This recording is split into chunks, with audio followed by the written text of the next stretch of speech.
Hello दोस्तों, welcome to my YouTube channel. दोस्तों, आज हम बात करने वाले हैं जो जम्मू कश्मीर में लिथियम का रिजर्व पाया गया है उससे रिलेटेड ही। दोस्तों, ये द हिंदू का आर्टिकल है और इसमें राइटर ने बहुत ही अच्छी बातें बताई है। ये बताई है कि क्या लिथियम आयन जो लिथियम के जो भंडार मिले हैं, रिजर्व्स मिले हैं जम्मू कश्मीर के रियासी जिले में, तो उसका क्या सिग्निफिकेंस है और उसके क्या चैलेंजेस हैं। तो इन मुख्यतः इन दो बातों के बारे में बात करी है राइटर्स ने इस आर्टिकल में। और सिग्निफिकेंस के बाद मेन फोकस जो इस आर्टिकल का है वो चैलेंज के ऊपर है। और चैलेंज भी जो है वो तीन तरीके के राइटर्स ने बात करी है। सबसे पहला कि जियो स्ट्रेटेजिक चैलेंज क्या है, राइट दोस्तों। और उसके बाद उन्होंने बात किया है कि इन्वायरमेंटल चैलेंजेस क्या है, क्या कंसर्न है इन्वायरमेंट से रिलेटेड। और तीसरा है क्या है कि सोशल से क्या रिलेटेड चैलेंजेस है कि इसके मिलने के बाद जो एक्सप्लोरेशन होगा उसका क्या इफेक्ट पड़ेगा इन्वायरमेंट के ऊपर, क्या इफेक्ट पड़ेगा सोशियो इकोनॉमिक के ऊपर।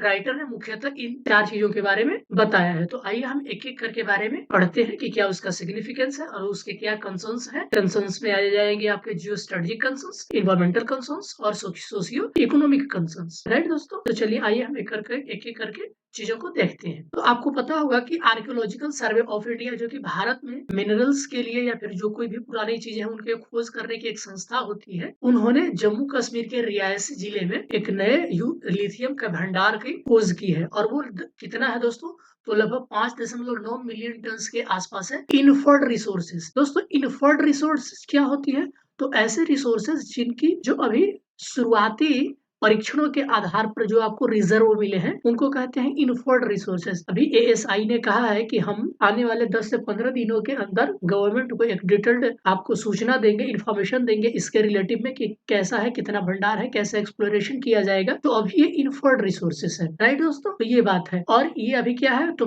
प्रिलिमिनरी एक्सप्लोरेशन स्टेज में है। और ये इसके बारे में हमें कौन जानकारी देगा कि कैसे यहाँ एक्सप्लोरेशन हो सकता है, कितनी मात्रा होगी, तो वो हमें किस चीज से सब हैंडल होता है। तो mines and minerals development and exploration act 1957, दोस्तों इसका अमेंडमेंट एक्ट आया था 2015 में। इसकी भी बात राइटर ने इस आर्टिकल में करी है, हम इसको भी देखेंगे। अब हम बात करते हैं सिग्निफिकेंस की कि ये जो पाया गया है आपका लिथियम रिजर्व, इसके क्या सिग्निफिकेंस है, इससे भारत को आने वाले फ्यूचर में क्या क्या फायदा हो सकता है। तो आइए देखते हैं हम। दोस्तों, आपको पता होगा कि आजकल पूरी दुनिया जो है वो ग्रीन एनर्जी की तरफ मुड़ रही है। सब लोग चाहते हैं कि सब देश जो है नेट जीरो कार्बन की तरफ बढ़ रहे हैं, जितना कम से कम हो वो कार्बन को इमिट करने की कोशिश कर रहे हैं, राइट। जितने भी अब आपके प्रोजेक्ट लग रहे हैं जैसे कि टर्बाइन्स हो गया, सोलर पैनल्स हो गए, इलेक्ट्रिक व्हीकल्स हो गए, सब में लिथियम आयन बैटरीज का इस्तेमाल किया जाता है। तो लिथियम का मेनली इस्तेमाल किया जा रहा है ग्रीन एनर्जी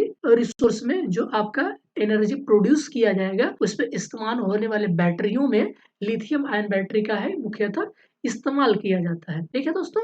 तो ये जो है काफी क्रूसियल ग्रीन इकोनॉमी के तौर पर आगे उभर कर सामने आएगा। अब हम कुछ डेटा देख लेते हैं कि क्यों ये सिग्निफिकेंस है जो भारत में ये रिजर्व मिला है। वर्ल्ड बैंक ने अपनी एक रिपोर्ट प्रकाशित की थी। उस रिपोर्ट में लिथियम के उपयोग के बारे में फ्यूचर में क्या-क्या संभावनाएं हैं, इसको लेकर के वर्ल्ड बैंक ने एक संभावना जताई थी। तो दोस्तों, लिथियम जो होता है वो क्रिटिकल मिनरल्स की श्रेणी में आता है। सबसे पहले बात, क्रिटिकल मिनरल्स होते क्या हैं। दोस्तों, क्रिटिकल मिनरल्स वो होते हैं जिनके कमी से दुनिया में बहुत सारी चीजों की आवश्यकताएं जो है वो प्रभावित हो सकती है। जैसे आपको पता होगा कि चाइना वियतनाम क्लैश के समय पूरी दुनिया में सेमीकंडक्टर की ना जैसे एक कमी सी आ गई थी। क्योंकि आपको पता होगा कि वियतनाम जो है दुनिया का लगभग 60% जो है सेमीकंडक्टर चिप का एक्सपोर्टर है। तो ये जो आपका सेमीकंडक्टर जनरली सिलिकॉन के बनाए जाते हैं, तो सिलिकॉन किस कैटेगरी में आ गया, आपका क्रिटिकल मिनरल्स में आ गया। तो जितना भी मॉडर्न डे में इस्तेमाल होने वाले आपके कंप्यूटर्स हैं, मोबाइल फोन्स हैं या आर्टिफिशियल इंटेलिजेंस रोबोट्स, इस तरह की चीजों में जो भी मिनरल्स इस्तेमाल किए जाते हैं जिनका आधुनिक इस डे में बहुत ज्यादा उपयोगिता है, ऐसे मिनरल्स को हम क्रिटिकल मिनरल्स कहते हैं। और इसके थोड़ा सा भी आपका पॉलिटिकल कंसर्न्स आने की वजह से इनकी कमी या मांग में फर्क देखने के लिए मिल सकता है। तो ऐसे मिनरल्स क्रिटिकल मिनरल्स कहलाते हैं। तो रिजर्व आपका जो ये वर्ल्ड बैंक है, इन्होंने कहा है कि 2050 तक जो है ये लिथियम और कोबाल्ट की जो मांग है वो 500% बढ़ने वाली है। दोस्तों, आप समझ सकते हैं कि आने वाले दिनों में लिथियम की उपयोगिता किस तरीके से बढ़ सकती है। और जो global electrical vehicle market is projected to reach 823.75 million by 2030। तो जो आपका इलेक्ट्रिक व्हीकल के मार्केट है वो कह रहा है वर्ल्ड बैंक की 2030 तक 823 $1.75 बिलियन यूएस डॉलर बढ़ने की संभावना है। वहीं अगर हम भारतीय मार्केट की बात करें, तो ये ऐसा अनुमान है कि भारतीय मार्केट 2028 तक ये जो है 23.76% ये बढ़ने वाली है। कौन-सा? तो ये आपका इलेक्ट्रिक व्हीकल का मार्केट जो है। आपको पता होगा कि और ये जो है, ये जो रिज़र्व मिला है, ये भारत के सेल्फ सफिशिएंसी में काफ़ी हेल्प करेगा। अगर हम प्रेज़ेंट सिनेरियो की बात करें कि भारत जो है प्रेज़ेंट में कहाँ-कहाँ से आपका लिथियम की आपूर्ति करता है, लिथियम अपनी जो ज़रूरतों को है उसको पूरा करता है, किन-किन देशों से इम्पोर्ट करता है। तो दोस्तों भारत जो है वो करेंटली ऑस्ट्रेलिया और अर्जेंटीना से लगभग 70% लिथियम आयन सेल का जो उसका रिक्वायरमेंट है उसको पूरा करता है। और इसके साथ-साथ चाइना और हांगकांग से ये जो लिथियम रिजर्व, ये जो लिथियम के बने हुए चीजें होते हैं जैसे कि बैटरीज वगैरह, वहां से एक्वायर करता है। तो लिथियम की अगर हम बात करेंगे तो जनरली भारत अभी, जब जे एंड के में रिजर्व का पता नहीं चला था, तब भारत ऑस्ट्रेलिया और अर्जेंटीना से, अभी आपको पता होगा कि आपके फॉरेन मिनिस्टर एस जयशंकर जो है वो अर्जेंटीना गए भी थे इसी बात को लेकर के, इसी बात पे चर्चा करने के लिए कि ताकि हमें अधिक से अधिक लिथियम की आपूर्ति कराई जाए, ताकि हमारा जो लक्ष्य है कि 2030 तक हम अब अपने डोमेस्टिक ट्रांसपोर्टेशन में जो इलेक्ट्रिक व्हीकल की मात्रा को बढ़ाना चाहते हैं, उसके लिए इन्होंने एक समझौता किया है। तो इससे पहले भारत जो है ऑस्ट्रेलिया और अर्जेंटीना से लिथियम की आपूर्ति करता था, वहां से अपनी मांग को पूरा करता था। और वही अगर बात किया जाए लिथियम आयन बैटरी की, तो भारत चाइना और हांगकांग पर डिपेंडेंट था। ठीक है ना दोस्तों? अब हम कुछ एम्बिशंस देख लेते हैं भारत की कि ग्रीन एनर्जी में ये इतना इम्पोर्टेंट लिथियम जो है रिजर्व क्यों मायने रखता है। तो आपको पता होना चाहिए कि भारत सरकार ने कुछ कमिटमेंट करी है ग्रीन एनर्जी को लेकर के, यानी कि नेट कार्बन को लेकर के, जैसे कि 30% penetration with private cars, 70% for commercial vehicles and 80% for two two और थ्री व्हीलर्स बाय 2030। तो सरकार ने कहा है कि हम 2030 तक जो भी आपका प्राइवेट कार्स है उसमें 30% प्राइवेट कार्स आपके इलेक्ट्रिक व्हीकल के होने चाहिए। ठीक है दोस्तों, 2030 तक भारत सरकार ने ये आपका एम रखा है कि जितने भी प्राइवेट कारें हैं उनमें 30% कारें जो होंगी वो इलेक्ट्रिक व्हीकल्स की होंगी, और 70% कॉमर्शियल कारें, अभी जितने भी चल रही हैं कॉमर्शियल व्हीकल्स, उनमें 70% व्हीकल्स जो होंगी वो इलेक्ट्रिक व्हीकल हो जाएंगी। कब तक? तो 2030 तक। तो दोस्त और क्या है, 80% आपका 2 to 3 व्हीलर्स, ये जो गाड़ियां हैं इनमें 80% जो है वो इलेक्ट्रिक व्हीकल्स होना चाहिए बाई 2030। तो इन सब कमिटमेंट को पूरा करने के लिए भारत को लिथियम आयन बैटरी की बहुत ही अत्यंत आवश्यकता है। और इन सब कमिटमेंट को लेकर के ये जो लिथियम आयन रिजर्व्स पाया गया है दोस्तों, ये भारत के लिए एक बहुत ही बड़ा गेम चेंजर साबित होने वाला है। राइट दोस्तों? तो ये रहा आपका सिग्निफिकेंस। और पता होगा कि भारत जो है एक मिशन मोड में है, और उस मिशन का नाम है national mission on transformative mobility and battery storage. तो इसको लेकर के भारत बहुत बड़ा आपका क्या कह सकते हैं इच्छुक है। और ये जो खोज मिला है, ये खोज भारत को national mission on transformative mobility and battery storage में एक बहुत बड़ी एनर्जी प्रोवाइड करेगा, और उसके भारत को अपने लक्ष्यों की प्राप्ति करने में ये बहुत ज्यादा मददगार साबित होगा। अब ये तो हो गया दोस्तों कि सिग्निफिकेंस क्या है लिथियम आयन के मिलने का, ये जो रिजर्व आपको मिला है। अब ये रिजर्व मिल जाने से ही नहीं होता है दोस्तों, अब इसके कुछ कंसर्न्स भी हैं कि ये जो मिला है इसके क्या-क्या कंसर्न्स होंगे। तो राइटर सबसे पहले बात करते हैं कंसर्न्स में, अगर हम बात करें तो सबसे पहले राइटर्स जो है जियो स्ट्रेटेजिक कंसर्न्स की बात करते हैं। तो क्या होता है जियो स्ट्रेटेजिक कंसर्न्स? तो आपको पता होगा कि हर देश जो है वो नेट जीरो कार्बन की तरफ आजकल बढ़ रहा है।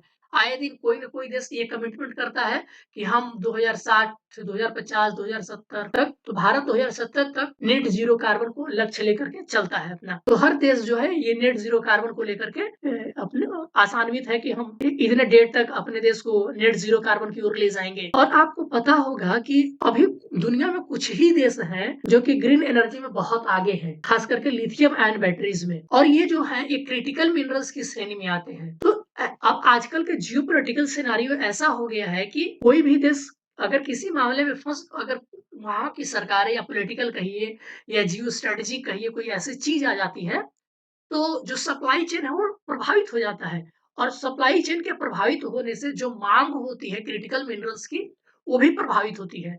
अगर दोस्तों इस तरह जैसे आप देख सकते हैं रसिया यूक्रेन वार अभी हो रहा है, अभी आपने देखा चाइना वियतनाम क्लैश होने की स्थिति में रह गया था। तो इन सब पॉलिटिकल क्राइसिस की वजह से ये जो क्रिटिकल मिनरल्स हैं इनके आपूर्ति और मांग पर काफ़ी असर पड़ता है और इससे देशों के अपने कमिटमेंट को पूरा करने में भी परेशानी आती है, दिक्कतें आती हैं। तो आपको पता होगा कि high level dependence on China for lithium and other crucial metals and their derivatives are also perceived to be the source of energy security risk.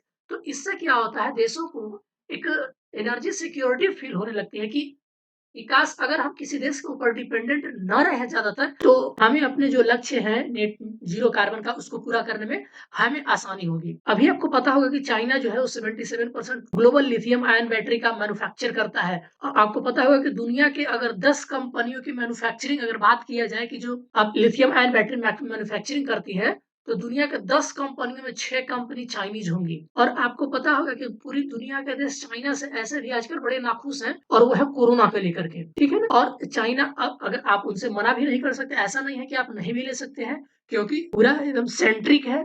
China में सबसे ज्यादा लिथियम आयन बैटरी का मैन्युफैक्चर होता है। तो कुछ देश जैसे कि ईयू यानी कि European union, US, Canada, India और अदर जो मेजर इकोनॉमी है ये देख रही हैं कि क्यों ना हम एक अल्टरनेटिव सप्लायर की खोज किया जाए। हम अपनी जो चाइना के ऊपर डिपेंडेंसी है, इसको कम किया जाए। ऐसा इसलिए दोस्तों कि जैसे ही अगर किसी तरीके का क्लैश होता है, तो क्रिटिकल मिनरल्स की माँग या फिर इनके जो कॉस्ट है, वो अचानक से बढ़ जाते हैं।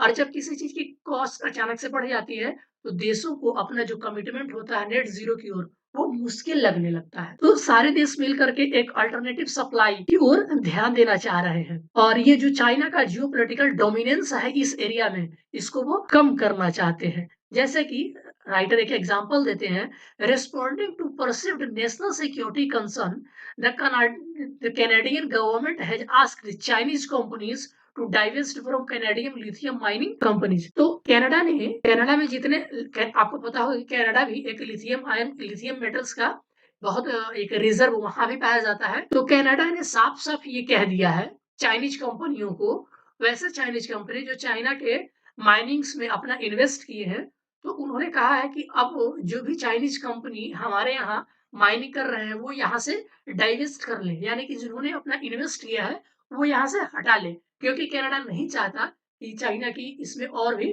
डोमिनेंसी बढ़े। अगर हम बात करें कि इंडिया की अगर हम बात करते हैं तो आपको पता होगा कि भारत जो है रेयर अर्थ मिशन चला रहा है। जितने भी आपका रेयर अर्थ एलिमेंट है उनके लिए भारत रेयर अर्थ मिशन चलाता है। इसमें क्या होता है दोस्तों, उन सब सारे रेयर अर्थ मिनरल्स का आपको पता होगा कि रेयर अर्थ एलिमेंट जो 6% है world's earth reserve prior to the discovery of Jammu and Kashmir. तो पूरे विश्व के रेयर अर्थ एलिमेंट में 6% मात्र इंडिया में पाया जाता था। मात्र 6% रेयर अर्थ एलिमेंट में। कब? इससे पहले कि जब लिथियम जो है वो जम्मू कश्मीर में नहीं पाया गया था, नहीं खोजा गया था। उससे पहले मात्र 6% रेयर अर्थ एलिमेंट्स भारत में पाए जाते थे।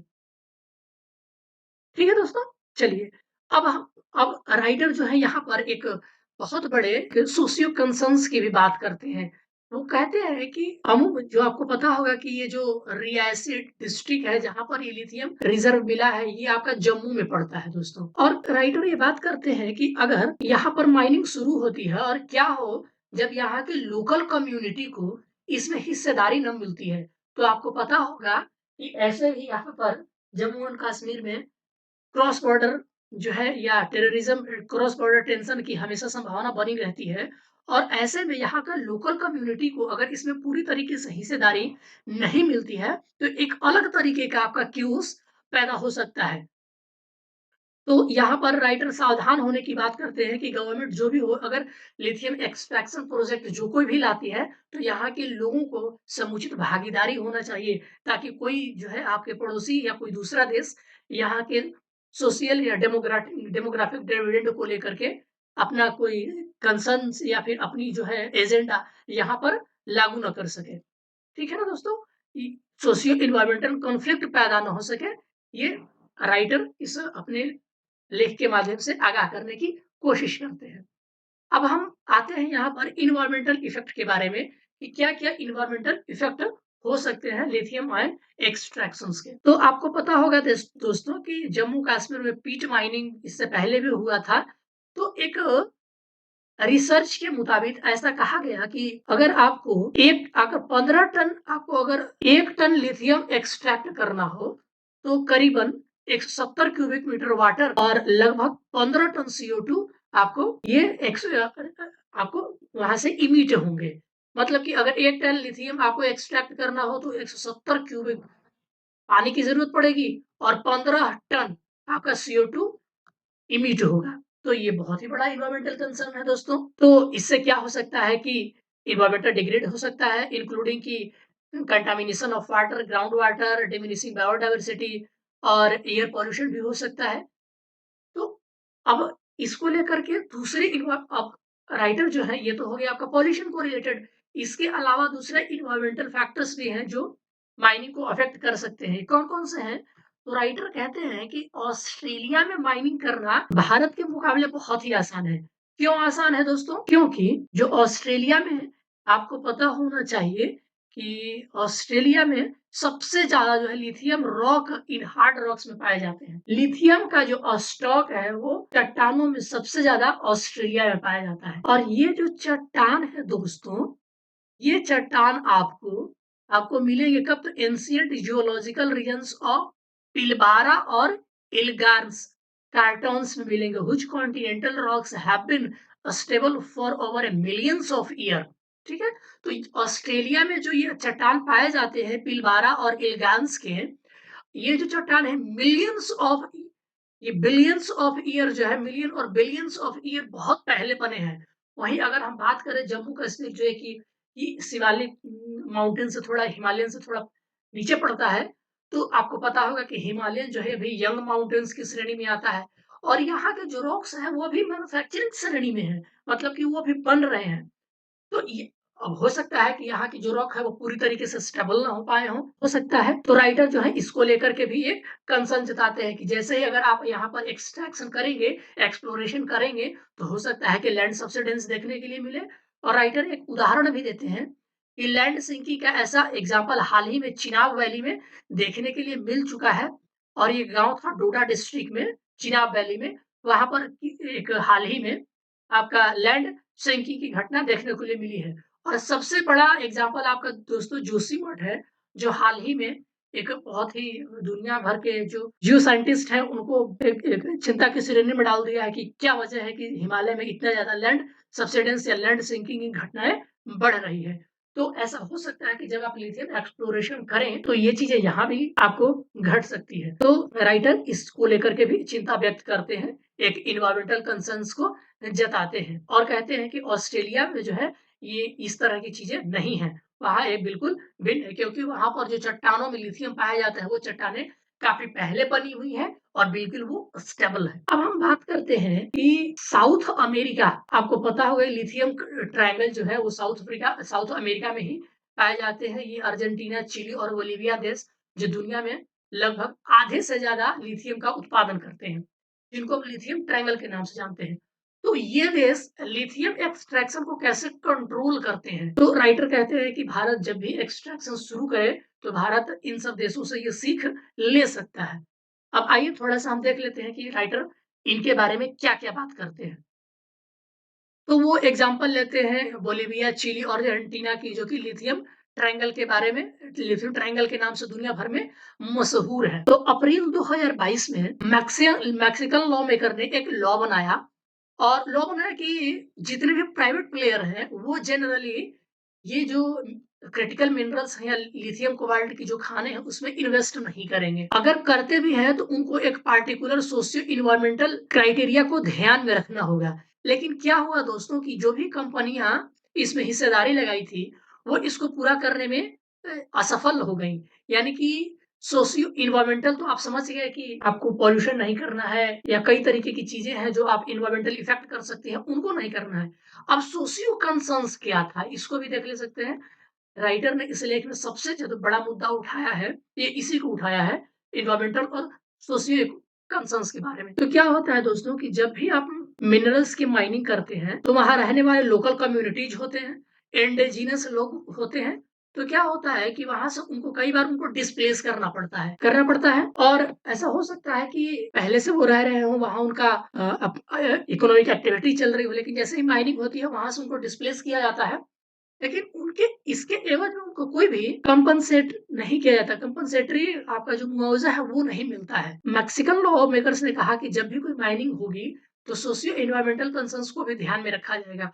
वहाँ के जो इंडिजिनस पीपुल हैं उनके राइट्स को भी बहुत अच्छे से ख्याल रखा जाएगा। लेकिन जो ये लॉ बनाया गया था, कोई भी कंपनी इन लॉ को पूरा नहीं कर पा रही थी। वो कंपनियां फिर अपना जो है कॉन्ट्रैक्ट वापस ले ली थी। ये बात वो कहते हैं कि इस तरह के कानून जो है भारत में भी बनना चाहिए कि ऐसा नहीं हो कि कोई कंपनी कुछ भी किसी भी तरीके से एक्सट्रैक्शन करना शुरू कर दे। अब वो चिली का एग्जांपल लेते हैं। Environmental regulators approved 25 million US dollars compliant lithium rich ion brine Salar de Atacama salt flat. तो आपको पता होगा एसक्यूएम एक कंपनी है जो चिली में सबसे बड़ा लिथियम का जो है एक्सप्लोरेशन करती है। तो उन्होंने कुछ ऐसे लॉज बनाए हैं जिससे कि वहां के जो इंडिजिनस लोग हैं उनको ज्यादातर इन्वायरमेंटल कंसर्न्स हो या इंडिजिनस लोग हो वो इस चीज से ज्यादा इफेक्ट ना हो पाए। तो ये जो 2019 में ये हुआ था, लेकिन 2022 में एक प्रॉपर लॉ बनाया गया वहां जो कि एड्रेस करता है इन्वायरमेंटल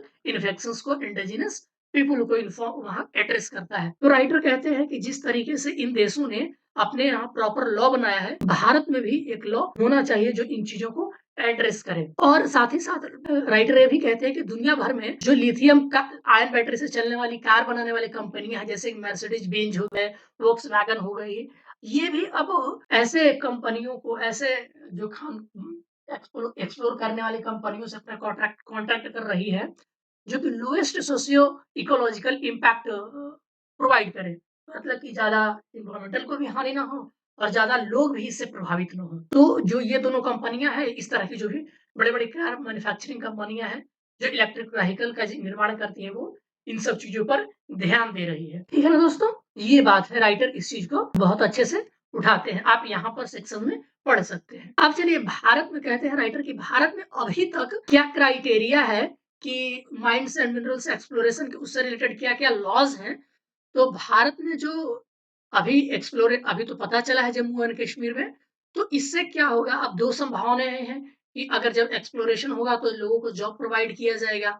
यहाँ के जो स्थानीय लोग हैं, यहाँ उनको ये हो सकता है कि इनमें यहाँ नौक जॉब मिले, तो जो भी उनकी एम्प्लॉयमेंट्स रिलेटेड जो प्रॉब्लम्स होंगी वो भी सॉल्व हो सकती हैं। तो जम्मू कश्मीर का अभी तक जो ये आपका लॉ था उसमें माइंस एंड एक्सप्लोरेशन से रिलेटेड उन्होंने कहा है कि जब भी यहाँ पर एक्सप्लोरेशन होगा, यहाँ पर लोकल कम्युनिटी को सबसे ज़्यादा आपको प्रायोरिटी दी जाएगी, ये स्टेट गवर्नमेंट ने कहा है। अगर हम बात करें कि भारत में कौन मेंटेन करता है, तो भारत ने 2015 में जो कि लोकसभा में mines and minerals development and regulation act 1957 को ये अमेंडेड है, 2015 में पारित किया गया था और इसके तहत एक डिस्ट्रिक्ट मिनरल फाउंडेशन की स्थापना स्थापना की गई थी, डीएमएफ की। तो डीएमएफ क्या है? तो आप यहाँ पर देख सकते हैं कि डीएमएफ एक नॉन प्रॉफिट स्टैट्यूटरी ट्रस्ट है for every Indian districts affected by mineral related operations that should work for the interest and benefits of persons and areas affected by mining related operation। तो ये एक non profit statutory एक संस्था है जिसका काम होता है कि माइनिंग रिलेटेड एरियाज में जो लोग इफेक्ट हुए हैं उनकी देखभाल करना, उनकी ज़रूरतों को पूरा करना। तो कि लोग इफ़ेक्ट हुए हैं, उनके रिहैबिलिटेशन के लिए क्या-क्या नहीं किया गया है, ये काम देखती है आपका डिस्ट्रिक्ट मिनरल फाउंडेशन, डीएमएफ जिसका नाम है। और इ इसका हालाँकि देखा क्या गया कि आने वाले वर्षों में ये 2015 में बनी थी, लेकिन अब क्या देखा जा रहा है कि जो ये डिस्ट्रिक्ट मिनरल्स फाउंडेशन है, इस पर पूरी तरीके से ब्यूरोक्रेट का कंट्रोल हो चुका है। यानी कि जिस उद्देश्य से इनको बनाया गया था, वो उद्देश्य पूरा नहीं हो रहा है। ठीक है ना? और पब्लिक पार्टिसिपेशन एक और अकाउंटेबिलिटी जो है बिल्कुल ये लो हो गई है यहाँ पर दोस्तों। तो राइटर जो है इसको लेकर के भी एक कंसर्न्स जताते हैं और ये एग्जांपल भी देते हैं राइटर की कैग ने 2022 में एक अपना ऑडिट करा था। उस ऑडिट में ये पाया गया और ये ऑडिट किया गया था दोस्तों बोकारो में। आपको पता होगा कि झारखंड ऐसे भी मिनरल्स के मामले में बहुत ही इम्पोर्टेंट है। बहुत आगे है। तो district collector of Bokaro Dhanbad and Ranchi incurred an expense of 1560 crore from DMF funds. तो डीएमएफ फंड से ये रांची और जो बोकारो था वहाँ के डीएम जो है उन्होंने इस पैसे निकाल लिए। बाद में पता चला कि ये जो पैसे निकाले वो तो जो आपका माइनिंग अफेक्टेड पर्सन्स जो थे वो उनके पास ये पहुँचा ही नहीं। ये बहुत ही मतलब जिस उद्देश्य के लिए डीएमएफ को बनाया गया था वो तो आपका जो उद्देश्य था वो तो पूरा ही नहीं हो पाया। यानी कि ये आपका और राइटर ये भी कहते हैं कि ऑडिट के लिए जो भी लोग वहाँ गए थे, तो उनको ऑडिट में जो दस्तावेज़ माँगे गए थे, वो दस्तावेज़ ही नहीं प्रोवाइड किए जा रहे थे। तो ये कहते हैं कि इस तरह की चीज़ें भारत में दोबारा नहीं होनी चाहिए। जब जम्मू एंड कश्मीर में भी एक्सप्लोरेशन शुरू हो जाएगा मिनरल्स का, तब इस तरह की चीज़ें नहीं आनी चाहिए। अन्यथा एक क्या हो सकता है अब राइटर यहाँ चीज़ों को कंपेयर करते हैं कि तो झारखंड में तो आपका क्रॉस बॉर्डर टेंशन की तो चिंता है नहीं, लेकिन जम्मू-कश्मीर में आपका क्रॉस बॉर्डर टेंशन की चिंता है। अगर जम्मू-कश्मीर में इस तरह की चीज़ें चीज़ें अगर उत्पन्न होती है, तो वहाँ एक आपको अलग तरीके का कंसर्न्स देखने के लिए मिल सकता है। और राइटर ये भी कहते हैं कि स्टेट में जो है स्टेट लेवल मॉनिटरिंग कमिटी की भी स्थापना की जानी चाहिए, जो इन सब चीज़ों की देखभाल करे। ठीक है? तो ये कंसर्न्स राइटर जताते हैं। ठीक है दोस्तों? Environmental and social problems. तो राइटर मुख्य रूप से इन सब चीज़ों की बात करते हैं। ठीक है दोस्तों? तो ये जो आपका लिथियम आयन मिला है, ये ना सिर्फ भारत के आने वाले ग्रीन एनर्जी सेक्टर के लिए एक बूस्ट का काम करेगा, बल्कि ये ये भारत को एक बेहतर ग्रीन एनर्जी एक्सपोर्टर के रूप में भी स्थापित करेगा। लेकिन उससे रिलेटेड आपके यहाँ कुछ कंसर्न्स भी हैं, जिनको राइटर ने बहुत ही अच्छे ढंग से उठाया है। हमने इसके बारे में कवर किया। ठीक है दोस्तों? बाकी आपको वीडियो कैसा लगा? आप हमें कमेंट करके ज़रूर बताएँ। वीडियो देखने के लिए आप सबका बहुत-बहुत शुक्रिया। मिलते हैं नेक्स्ट वीडियो में। तब तक के लिए आप सबका धन्यवाद।